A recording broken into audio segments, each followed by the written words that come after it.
Okay, hi. Welcome back to the second part of regional Asian cinema. Now, this part we're going to talk a little bit of the newer generation of filmmaking in China. Let's recap a little bit on the leftist films of China. Basically, they're all about socialism, and socialism meaning films that they talk about the lower class and the class struggle, how they overcome adversity and oppression. These films tend to glorify the masses so that the people have a voice in these films. Normally, the heroes of these films would be the poor, farmers, slightly below middle class, people in rural villages tend to come together for a common goal. In this film, you see a lot of activities such as social democracy, meaning that masses would come together and then they would come to a consensus to defeat the oppression.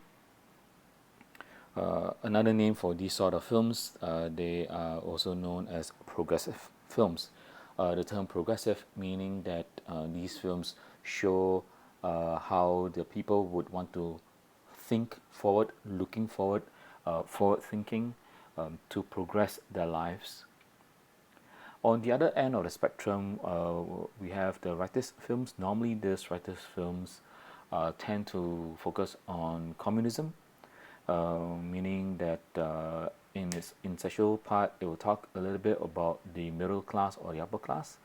But later on, during Mao Zedong era, it kind of changed a little bit. Their vision for this film is that one person will lead a vision, and everyone would just follow under one rule. It is like a one rule fits all kind of thing. Most of these films have a military kind of outlook. Everyone will be on an individual kind of military garb. Some of these films will support a social hierarchy. That means you can obviously see there is a leader followed by a sub leader and then followed by other lieutenants.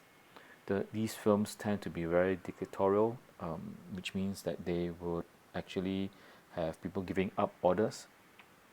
Now, when these films started to occur in China, there were a few instances, especially war.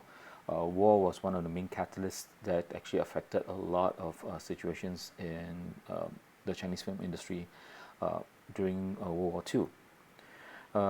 When these wars started to occur, it really greatly impacted the Japanese film industry because a lot of the factories were burnt, and because film was very highly flammable, a lot of things they could not really save. In 1937, the Japanese actually invaded Shanghai. One of their main key targets they started was to invade, of course, Mongolia. And some of these Chinese film people had enough of the invasion. They moved to Hong Kong and other parts of Southeast Asia.